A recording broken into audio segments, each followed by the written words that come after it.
So this is Nintendo in 2021. Zelda and Link, you get a sequel in 2022, 10th anniversary remake with themed Joy-Cons, Amiibo plus Game & Watch with your first 3 games in the second half of this year. Metroid, Samus, you have been waiting 19 years for a new 2D title and sequel to Fusion, so here is Metroid Dread. And as for your 3D sequel, it is still in the oven for 2022 or 2023. Pokemon, you're more spoiled than any of these two, but for your 25th anniversary, you still get a Gen 4 remake and a big open world prequel. And new Mario have no anniversary this year, but still, we love you, so here's a HD remake of your first N64 Mario Party games on top of your amazing Golf Rush. Meanwhile, Donkey Kong is a sad banana monk after Mario stole his spotlight and anniversary so far and only invited him as a participant in his second half of 2021 games. So to make him, but also Link happy, press that like button and free subscribe button to cheer him up,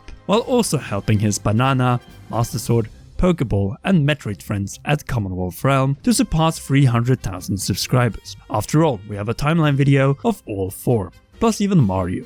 3 out of Nintendo's 4 big anniversary franchises are getting anniversary releases this year, and at least 2 out of these 4, that being Pokemon and Zelda, are also getting games next year. Pokemon is already set with proper trailers, gameplay teasers with these, and release dates for the 2 Gen 4 remakes, Pokemon Brilliant Diamond and Shining Pearl on November 19, and the first ever open world Pokemon game, Legends Arceus, on January 28, 2022 to conclude the 25th anniversary of the world's biggest entertainment franchise. The only thing we need is another trailer and a little gameplay from both, and we are all set for 2 splendid and lengthy Pokemon adventures in the sinew of relative present and early industrialization, plus other titles like Pokemon Unite and Pokemon Sleep after it wakes up from its sleep. 2021 after Bowser's Fury also feels like a sleeping year for open world games on the Switch, with far more focused on bound and linear experiences, party and sports games, with the Tokyo Olympics as the great highlight in the entertainment world. This is definitely the case for The Legend of Zelda, which in many eyes is now an exclusively open world franchise after Breath of the Wild and its upcoming 2022 sequel. Though this couldn't be further from the truth, it makes sense that Nintendo before the next big open world non-linear fire embraces its more linear games when celebrating its 35th anniversary. But you know Nintendo will still need an official logo. My bet is around or shortly after the release of Skyward Sword HD, which is getting the HD treatment for its 10th anniversary, the first Zelda-themed official Nintendo Joy-Cons, steelbook case in Europe, and even one of the most sophisticated amiibo of all time. The only usable amiibo in the entire game, which might even deliver a surprise in the sequel to The Legend of Zelda Breath of the Wild, especially with its Sky Island sections, which seem to be replacing the Sheikah Shrines. One little concerning bit though is that Eiji Aonuma stated in the E3 2021 Nintendo Direct that they have no further release plans for the Zelda 35th anniversary in 2021 beyond Skyward Sword HD, Age of Calamity DLC packs, and the 3+1 Zelda Game & Watch system, with the original 35-year-old Zelda NES, Zelda 2 and Link's Awakening in the Mr. Game & Watch Zelda Edition. A nice celebration for sure, but why didn't they use the original Zelda Game & Watch design? I guess the foldable design was too similar to the 3DS, while this one is more like the Switch or Game Boy, just the original black and white version of Link's Awakening is included. So why is this concerning? As many, including myself, hope for a Triforce collection containing all 3 Ganondorf games in HD prior to the Breath of the Wild sequel's release. Ocarina of Time, The Wind Waker HD, and Twilight Princess HD. Now, this might have been a marketing plot to tell people that the big Zelda release in 2021 is Skyward Sword HD with all included merchandise, but there's a long way from July 16th to December 31st.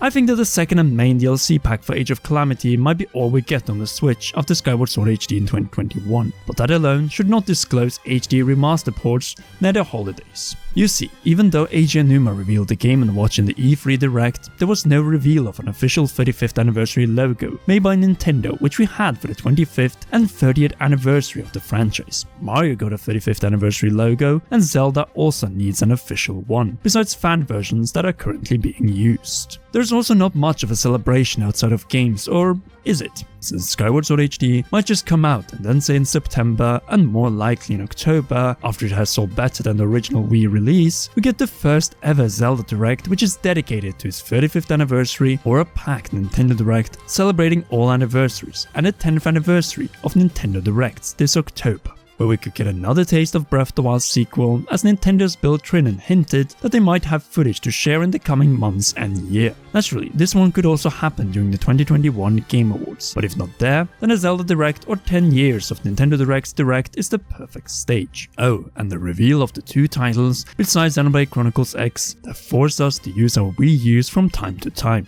the Wind Waker HD and Twilight Princess HD. 2 of the easiest ports that you can bring over. Just remove the second screen and boom, you are done. And since it is so easy, just give Ocarina of Time 3D the Miitopia 3DS the Switch treatment. Plus, if you're celebrating with a Direct, then give us some non-Game & Watch Zelda merchandise like clothing, anniversary pins, and so on. There you have the perfect Zelda Direct, anniversary, or even the 10th anniversary of Nintendo Directs. Direct, with maybe a little bit of Age of Calamity DLC Pack 2 trailer. Now, we all know that this one is coming out in November with the Game & Watch, so the likelihood of a Triforce collection is small. So with all of this, I just think it's better that we just wait and see what happens, since August is out of the picture, September is reserved for third-party games, October for Metroid Dread and Mario Party Superstars, and November for Pokemon remakes, Shin Megami Tensei 5 and Age of Calamity DLC. December has Advance Wars Remake, but could also fit Zelda Wii U to Switch ports. That, or March 2022 if Breath of the Wild 2 is a holiday 2022 title instead of a March 2022 title. And that sums it up for what we will or could get from the Zelda 35th anniversary to the end of March 2022 on the Nintendo Switch. Now before we leave, we have to talk about Metroid and its 35th anniversary title,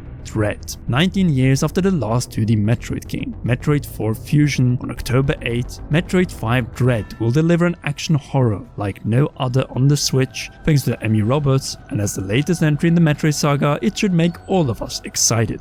The box art and the 2 amiibo for the game look great, Nintendo, but we still need a 35th anniversary Metroid logo, so we know you didn't want to talk about Metroid's 25th anniversary after Other M in 2010, and you celebrated the 30th anniversary by giving us the despised Metroid Prime Federation Force in 2016. This 35th anniversary is already far better, but there is room for more. Maybe not a dedicated Direct, but something beside the game and amiibo in, say, the October 10th anniversary Nintendo Direct that we have outlined throughout this video, days before the release of Metroid Dread in October. Hopefully, Donkey Kong can also get a game reveal there, and a release around 7 years after Donkey Kong Country Tropical Freeze came out in 2015, in time before the end of its 40th anniversary. But what do you think about Nintendo anniversaries on the Nintendo Switch in the second half of 2021? Sound off in the comment section down below. Now if you haven't already, even after Sad Monkey, then press that like button. 2,500, 3,500 or 4,000 likes for one of the 4 game anniversaries in 2021 would be amazing. But also press that subscribe button and notification bell with all notifications on to help us pass 300,000 subscribers and completely free not miss any of our upcoming Switch, Nintendo anniversary and Zelda videos. Finally, if you want to support our videos, also with